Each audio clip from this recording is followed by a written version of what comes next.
जय हिंद दोस्तों, कैसे आप सभी। आशा करता हूँ अच्छे होंगे। मैं सूर्य विश्वकर्मा आप सभी को फिर से स्वागत करता हूँ आपके YouTube channel power of question पर। आइए दोस्तों, आज का जो वीडियो होने वाला है बहुत ही इंटरेस्टिंग वीडियो होने वाला है दोस्तों। और आप हमारे चैनल पे नए हो तो चैनल को ज़रूर सब्सक्राइब करिए। आज का जो वीडियो होने वाला है दोस्तों वो है हिंदी का। क्या किस सब्जेक्ट का दोस्तों? हिंदी का है। 17 और 18 फरवरी का होने वाला पेपर ऐसे ही इसी तरह से आएगा। ये सब बहुत ही मोस्ट इम्पॉर्टेंट प्रश्न होने वाले हैं। ठीक, लूसेंट से लिया गया प्रश्न है दोस्तों। ठीक है, चलिए, ये प्रैक्टिस सेट नंबर 24 है। ऑलरेडी हमने 23 प्रैक्टिस सेट करा के रखा है। आप उस वीडियो को जाके वॉच करिए। ठीक, चलिए तो वीडियो करते हैं कंटिन्यू दोस्तों। जो आज का पहला प्रश्न है, आज का पहला प्रश्न है दोस्तों, बहुत ही इंटरेस्टिंग प्रश्न है। निम्नलिखित में से किसने प्रसिद्ध पत्रिका सरस्वती का संपादन किया था? किसका दोस्तों? प्रसिद्ध पत्रिका सरस्वती का आपके ऑप्शन हैं: ए महावीर प्रसाद द्विवेदी, बी हजारी प्रसाद द्विवेदी, सी शांति प्रसाद द्विवेदी या डी भगवती प्रसाद द्विवेदी।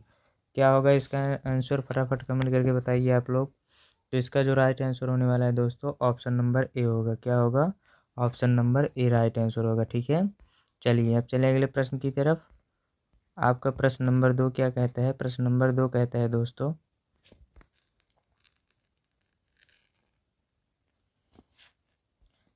प्रश्न नंबर 2 कहता है रामचंद्र शुक्ल का प्रसिद्ध ग्रंथ हिंदी साहित्य का इतिहास 1929 में प्रकाशित हिंदी शब्द सागर की भूमिका में किस नाम से प्रस्तुत किया गया था? बहुत ही इम्पोर्टेंट प्रश्न है दोस्तों। ये सब के सब बहुत ही इम्पोर्टेंट प्रश्न आपके लूसेंट से लिए गए हैं। ठीक है, इसके ऑप्शंस दिए गए हैं: हिंदी साहित्य का इतिहास, या हिंदी साहित्य का विकास, या हिंदी साहित्य इतिहास, या इनमें से कोई नहीं। ठीक, तो इसका जो राइट आंसर होगा क्या होगा दोस्तों? ऑप्शन नंबर बी होगा। क्या होगा? ऑप्शन नंबर बी आपका राइट आंसर होगा। ठीक है, ऑप्शन नंबर बी, जी सर, एकदम राइट। आपका option number B right answer होगा। ठीक, चलेंगे अगले प्रश्न की तरफ। और आपका प्रश्न नंबर 3 क्या कहता है? प्रश्न नंबर 3 कहता है आचार्य रामप्रसाद शुक्ल मूलतः हैं, क्या है दोस्तों? आचार्य रामप्रसाद शुक्ल जी क्या है? फटाफट कमेंट करके बताइए। कमेंट करिए दोस्तों, वीडियो को लाइक करिए, बताइए राम प्रसाद शुक्ल जो है, रामचंद्र शुक्ल जी, ये क्या है? डी डी डी, सही बात, राइट आंसर डी होगा। क्या होगा दोस्तों? डी आपका राइट आंसर। ठीक, क्या होगा? Option number D. ठीक है, आलोचक हैं। आचार्य राम प्रसाद शुक्ल जी एक प्रकार के आलोचक हैं। ठीक है, चलें अगले प्रश्न की तरफ। चलिए अब चलते हैं अगले प्रश्न की तरफ। और आपका प्रश्न नंबर 4 क्या कहता है? प्रश्न नंबर 4 कहता है नई कहानी आंदोलन से जुड़ी रचनाकार नहीं है। नई कहानी से, किससे दोस्तों? नई कहानी आंदोलन से जुड़े रचनाकार नहीं हैं। मतलब इससे कौन ऐसे रचनाकार हैं जो इससे नहीं जुड़े थे? मोहन राकेश, या राजेंद्र यादव जी, या कमलेश्वर, या केदारनाथ अग्रवाल। तो इसका जो राइट आंसर होगा दोस्तों, फटाफट कमेंट करके बताइए क्या होगा इसका राइट आंसर। इसका right answer option number D होगा। क्या? Option number D. ठीक है, चलेंगे प्रश्न की तरफ। है कलाम का जादूगर, कलाम का जादूगर किसे कहा जाता है दोस्तों? कलाम का जादूगर किसे कहा जाता है? आपके ऑप्शन हैं: ए रामचंद्र, या बी राम वृक्ष बेनीपुरी, या कालेश्वर, या रामधारी सिंह दिनकर जी। पर पांचवे का जरा राइट आंसर होगा दोस्तों, ऑप्शन नंबर बी होगा। क्या? ऑप्शन नंबर बी, राम वृक्ष बेनीपुरी जी। ठीक है, चलिए अब चलते हैं अगले प्रश्न की तरफ। और आप अभी तक चैनल को सब्सक्राइब नहीं किए, चैनल को सब्सक्राइब कर दीजिए, वीडियो को लाइक करिएगा। चलिए, फाड़ेश्वर नाथ रेणु का जन्म स्थान है। फाड़ेश्वर नाथ रेणु का जन्म स्थान कहाँ है दोस्तों? औराही हिंगना, या बिस्फी, या सिमरिया, या तैरानी तौरानी। तो इसका जो राइट आंसर होगा प्रश्न नंबर 6 का राइट आंसर ऑप्शन नंबर ए होगा। क्या? ऑप्शन नंबर ए, औराही हिमांगानम में फणीश्वर नाथ रेणु का जन्म स्थान है। ठीक है, चले अगले प्रश्न की तरफ। और आपका प्रश्न नंबर 7 क्या कहता है? प्रश्न नंबर 7 कहता है दोस्तों, कथा सम्राट किसे कहा जाता है? क्या? कथा सम्राट किसे कहा जाता है? आपके ऑप्शन है: प्रेमचंद्र, जय नेंद्र कुमार या अज्ञेय या फणीश्वरनाथ रेणु। तो इसका जो राइट आंसर होगा 7वें का राइट आंसर ऑप्शन नंबर ए होगा। क्या? ऑप्शन नंबर ए। ठीक, चलिए अब चलते हैं अगले प्रश्न की तरफ। और आपका प्रश्न नंबर 8 क्या कहता है? बहुत ही अच्छा प्रश्न है दोस्तों। प्रश्न नंबर 8 कहता है,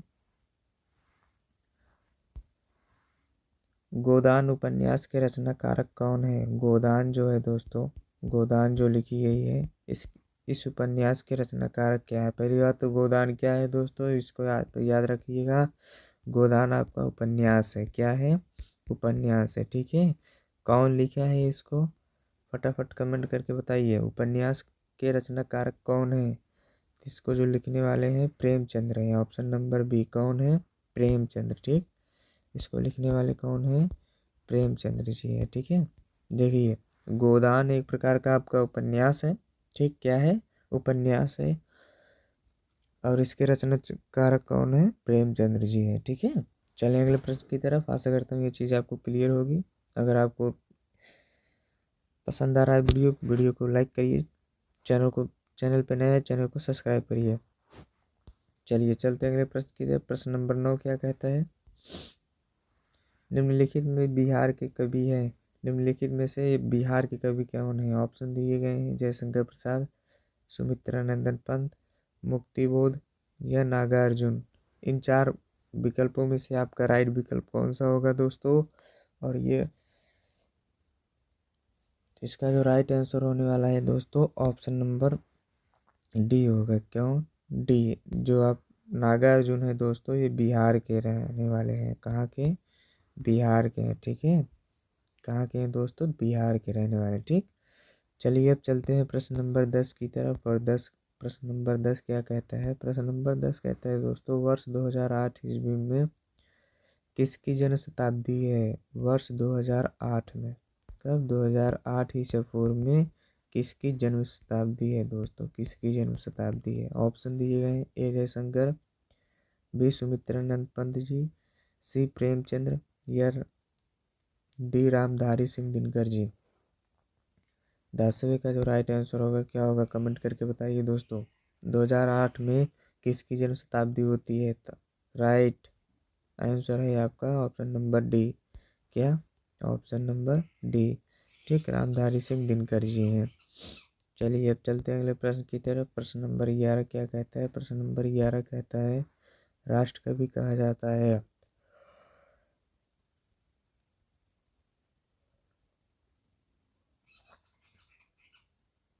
राष्ट्रकवि किसे कहा जाता है दोस्तों? आपके ऑप्शन हैं रामधारी सिंह दिनकर को, या जयशंकर प्रसाद को, या नागार्जुन को, या सुमित्रानंदन पंत को। तो 11वें का जो right answer option number D, Sumitranand Pant को कहा जाता है राष्ट्रकवि। क्या कहा जाता है? राष्ट्रकवि कहा जाता है। ठीक है, चलिए अब चलते हैं अगले प्रश्न की तरफ। और आपका प्रश्न नंबर 12 क्या कहता है? एक भारतीय आत्मा किसे कहा जाता है? दोस्तों बहुत ही मोस्ट इम्पोर्टेंट है। क्या? एक भारतीय आत्मा किसे कहा जाता है? आपके ऑप्शन हैं, ए जयशंकर प्रसाद, बी माखनलाल चतुर्वेदी, सी रामधारी सिंह दिनकर, डी सुमित्रानंदन पंत। 12वें का राइट आंसर क्या होगा? फटाफट कमेंट करके बताइए आप लोग। आपके ऑप्शन है, option number B Makhanlal Chaturvedi को दोस्तों क्या कहा जाता है? एक आत्मा, एक भारतीय आत्मा कहा जाता है। ठीक, एक भारतीय आत्मा कहा जाता है। किसको कहा जाता है? माखनलाल चतुर्वेदी जी को। ठीक है, चलिए अब चलते हैं अगले प्रश्न की तरफ। और प्रश्न नंबर 13 क्या कहता है? प्रश्न नंबर 13 कहता है, कुरुक्षेत्र के रचयिता कौन है? कुरुक्षेत्र जो लिखा गया है दोस्तों, इसके रचयिता कौन है? बहुत ही इंपॉर्टेंट प्रश्न है। ऑप्शन है रामधारी सिंह दिनकर, माखनलाल चतुर्वेदी,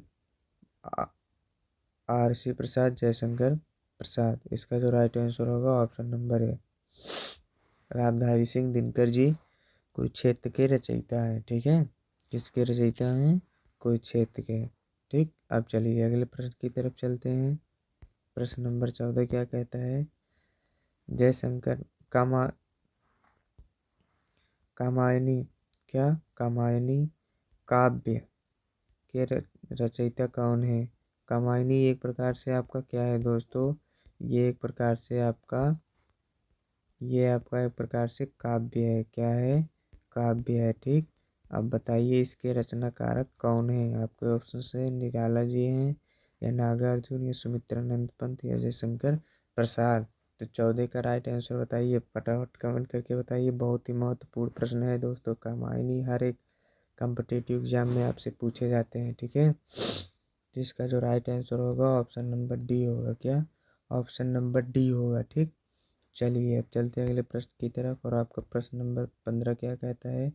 प्रश्न नंबर 15 कहता है, प्रकृति के सुकुमार कवि किसे कहा जाता है? प्रकृति के सुकुमार कवि। क्या दोस्तों?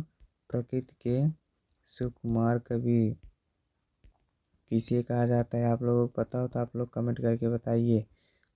प्रकृति के सुकुमार कवि किसे कहा जाता है? फटाफट कमेंट करके बताइए दोस्तों। 15वें का जो राइट आंसर होगा ऑप्शन नंबर बी होगा। क्या होगा? Option number B, Sumitranand Pant को सुकुमार के कवि कहा जाता है। ठीक है, प्रकृति के सुकुमार कवि कहा जाता है। ठीक। चलिए अगले प्रश्न की तरफ।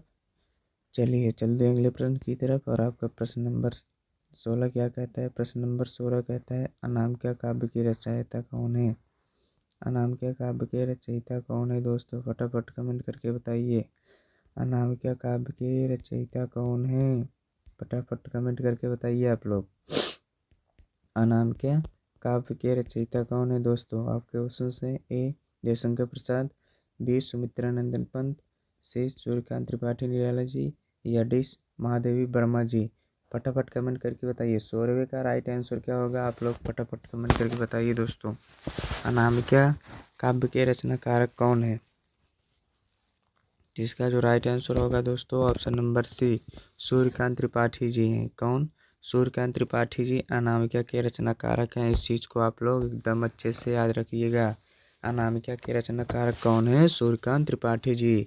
ठीक है, चलिए चलते हैं अगले प्रश्न की तरफ। और आपका प्रश्न नंबर 17 क्या कहता है? प्रश्न नंबर 17 कहता है, रहीस्यवाद। रहीस्यवाद किस युग की एक महत्वपूर्ण कहानी है दोस्तों? रहस्यवाद किस युग की एक महत्वपूर्ण प्रवृत्ति है? आपके ऑप्शन हैं छायावाद, प्रगतिवाद, प्रयोगवाद, या नई कविता। 17वें का जो राइट आंसर होगा ऑप्शन नंबर ए होगा। क्या? ऑप्शन नंबर ए। ठीक है, रहस्यवाद किस युग की एक महत्वपूर्ण प्रवृत्ति है? तो छायावाद की। किसके बाद की दोस्तों? छायावाद की। ठीक है, चलें अगले प्रश्न की तरफ। और आपका प्रश्न नंबर 18 क्या कहता है? प्रश्न नंबर 18 कहता है, भारत भारती काव्य के रचयिता का नाम है। क्या दोस्तों? भारत और आपका भारती, भारत और भारती काव्य के रचयिता आपके कौन है? आपके ऑप्शन हैं मैथिली शरण गुप्त, नागार्जुन, जयशंकर प्रसाद, या रामधारी दिनकर जी। 18वें का राइट आंसर क्या होगा? फटाफट कमेंट करके बताइए आपको। 18वें का ऑप्शन नंबर ए राइट होगा। क्या? ऑप्शन नंबर ए क्या है? मैथिली शरण गुप्त जी हैं। ठीक है, मैथिली शरण गुप्त जी। ठीक, चलिए मैथिली शरण गुप्त क्या लिखे हैं दोस्तों? भारत भारती काव्य के रचयिता है। ठीक है, चलें अगले प्रश्न की तरफ। और आपका प्रश्न नंबर 19 क्या कहता है? प्रश्न नंबर 19 कहता है दोस्तों, काव्य सम्राट किसे कहा जाता है दोस्तों? कवि सम्राट किसे कहा जाता है? क्या? कवि सम्राट किसे कहा जाता है? आपके ऑप्शन हैं अयोध्या सिंह उपाध्याय हरिऔध को, या मैथिली शरण गुप्त को, या सूर्यकांत त्रिपाठी निराला को, या जयशंकर प्रसाद को। तो राइट का 19 का राइट आंसर होगा दोस्तों ऑप्शन नंबर ए। क्या? Option number A, Ayodhya Singh Upadhyay Hariaudh को कहा जाता है। ठीक है, चलिए अब चलते हैं अगले प्रश्न की तरफ। प्रश्न नंबर 20 क्या कहता है? बहुत ही महत्वपूर्ण प्रश्न है। प्रश्न 20 कहता है, किस काल को आचार्य विश्वनाथ प्रसाद मिश्र के श्रृंगार रस की संज्ञा दी गई है? किसकी दोस्तों? श्रृंगार रस, श्रृंगार काल की संज्ञा दी गई है। आपके ऑप्शन हैं आदि काल को, भक्ति काल, रीति काल, या भारतेंदु युग काल को। फटाफट कमेंट करके बताइए 20 का राइट आंसर क्या होगा? इसका राइट आंसर दोस्तों ऑप्शन नंबर सी होगा। क्या? ऑप्शन नंबर सी, रीति काल कहा जाता है। ठीक है, चलिए अब चलते हैं अगले प्रश्न की तरफ। और प्रश्न नंबर 20 क्या कहता है? पद्यवत के रचयिता का नाम बहुत ही इम्पोर्टेंट है दोस्तों। ठीक है। आपके ऑप्शन हैं सूरदास, कबीरदास, तुलसीदास या जायसी। इसका जो राइट आंसर होगा ऑप्शन नंबर डी होगा। क्या? ऑप्शन नंबर डी, जायसी है। ठीक है। चलिए अब चलते हैं अगले प्रश्न की तरफ। और आपका प्रश्न नंबर 22 क्या कहता है? प्रश्न नंबर 22 कहता है कबीरदास की काव्यधारा के कवि हैं। कबीरदास किस काव्यधारा के कवि हैं? कौन दोस्तों? कबीरदास। बहुत ही महत्वपूर्ण है यह प्रश्न, आने वाला प्रश्न है दोस्तों। बहुत ही इस पे 3 स्टार मिलना चाहिए इसको। ठीक है। बहुत ही महत्वपूर्ण है दोस्तों। कबीर किस काव्यधारा के कवि हैं? ज्ञान मार्गी हैं, प्रेम मार्गी, कृष्ण मार्गी या राम मार्गी? फटाफट कमेंट करके बताइए दोस्तों। तो इसका जो राइट आंसर होगा दोस्तों 22 का राइट आंसर ऑप्शन नंबर ए ज्ञान मार्गी हैं। कबीरदास दोस्तों, कबीरदास जितनी भी कविताएं लिखे हैं सब के सब ज्ञान मार्गी कविता लिखे हैं। क्या? ज्ञान मार्गी। ठीक है। चलिए अब चलें अगले प्रश्न की तरफ। अगला प्रश्न क्या कहता है? प्रश्न नंबर 23 कहता है मैथिली कोकिल किसे कहा जाता है दोस्तों? क्या? मैथिल कोकिल किसे कहा जाता है? देखिए, मैथिल कोकिल किसे कहा जाता है? ठीक, मैथिल कोकिल किसे कहा जाता है? फटाफट कमेंट करके बताइए। विद्यापति को या अमीर सुखों को या चंद्रदाई को या हेमचंद्र को? क्या है दोस्तों? 23 का राइट आंसर क्या होगा? ऑप्शन नंबर ए विद्यापति को मैथिल कोकिल कहा जाता है। ठीक है। चलें अगले प्रश्न का। प्रश्न नंबर 24 क्या कहता है? प्रश्न नंबर 24 कहता है, प्रश्न नंबर 24 आपका कहता है वीर गाथा काल को कहा जाता है। वीर गाथा काल को किस काल को कहा जाता है? ठीक है। आपके ऑप्शन हैं आदिकाल को, भक्ति काल को, रीति काल को या भारतेंदु युग काल को? फटाफट कमेंट करके बताइए दोस्तों। 24 का राइट आंसर क्या होगा? कुछ लोग ए बता रहे हैं, ए बी। फटाफट कमेंट करिए और बताइए। 24 का जो राइट आंसर होने वाला है दोस्तों ऑप्शन नंबर ए होगा। ए वालों का राइट है सर। ए वाले अपना राइट समझें। ठीक। क्या? ऑप्शन नंबर ए वाले अपना राइट समझें। ठीक है। चलिए इसी तरह से पेपर में भी आपको ए मार के आना है। ठीक है। वीरगाथा काल को किस काल का कौन सा काल कहा जाता है? आदिकाल कहा जाता है। ठीक। चलें अगले प्रश्न की तरफ। और आपका प्रश्न नंबर 25 क्या कहता है? 25 प्रश्न पर फोकस कीजिए दोस्तों। क्या कहता है? निम्नलिखित में से कौन सा पाश्चात्य अलंकार नहीं है? फटाफट देखिए कौन सा अलंकार पाश्चात्य अलंकार नहीं है। ऑप्शंस क्या दिए गए हैं? मानवीकरण, अनुप्रास, विशेषण, विपर्य, इनमें से कोई नहीं। फटाफट कमेंट करके बताइए दोस्तों क्या है? 25 का जो राइट आंसर होगा दोस्तों ऑप्शन नंबर बी है। क्या? ऑप्शन नंबर बी अनुप्रास है। ठीक है। चलें अगले प्रश्न की तरफ। चलिए चलते हैं अगले प्रश्न की तरफ। प्रश्न नंबर 16 क्या कहता है? बहुत ही इंपॉर्टेंट प्रश्न है दोस्तों। प्रश्न नंबर 16 को 3 स्टार मिलना चाहिए। बहुत ही इंपॉर्टेंट प्रश्न है। हर एक कॉम्पिटिटिव एग्जाम में कहीं से भी कभी भी पूछ सकता है। ठीक है। देखिए क्या है? रहीमन पानी राखिए। क्या? रहीमन पानी राखिए बिन पानी सब सून। देखिए रहीमन पानी राखिए बिन पानी सब सून, पानी गैन उबरे मोती धनुष चून। ठीक है। फिर से एक बार पढ़ लो। रहीमन पानी राखिए बिन पानी सब सून, पानी गैन उबरे मोती मानुष चूर। प्रस्तुत पंक्ति में कौन सा छंद है दोस्तों? आपसे क्या पूछा गया है? छंद पूछा गया। ठीक है। क्या पूछा गया? छंद है। बताइए इस वाले दोहे में कौन सा छंद है दोस्तों? रहीमन पानी राखिए बिन पानी सब सून, पानी गैन उबरे मोती मानुष चूर। इस वाले दोहे में कौन सा छंद है दोस्तों? दोहा है, सवैया, चौपाई, सोरठा क्या है? फटाफट कमेंट करके बताइए। 26 का राइट आंसर क्या होगा? सी? नहीं, सी नहीं, डी डी डी डी आपका राइट आंसर होगा दोस्तों। सोरठा है ये। क्या है? सोरठा है। ठीक है। रहीमन पानी राखिए बिन पानी सब सून, पानी गैन उबरे मोती मानुष चून। ये क्या है? आपका एक प्रकार का सोरठा है दोस्तों। ध्यान रखिएगा, ठीक है। कौन सा संधि है? सोरठा है। चलेंगे अगले प्रश्न की तरफ। चलिए, प्रश्न नंबर 27 क्या कहता है? प्रश्न नंबर 27 बहुत ही इंपॉर्टेंट प्रश्न है। मानव हिंदी, इसको भी स्टार मिलना चाहिए दोस्तों। मानव हिंदी किस बोली से विकसित हुई है? फटाफट कमेंट करके बताइए, मानव हिंदी किस बोली से विकसित हुई है? मानव मतलब जो मनुष्य बोलते हैं, वो बोली किस भाषा से विकसित हुई है? किस, ठीक है। आपके ऑप्शन हैं ब्रज भाषा, खड़ी बोली, पहाड़ी या अवधी। फटाफट कमेंट करके बताइए दोस्तों। 27 का राइट आंसर क्या होगा? बी। जी, आपका right answer sir option number B lock किए जाए।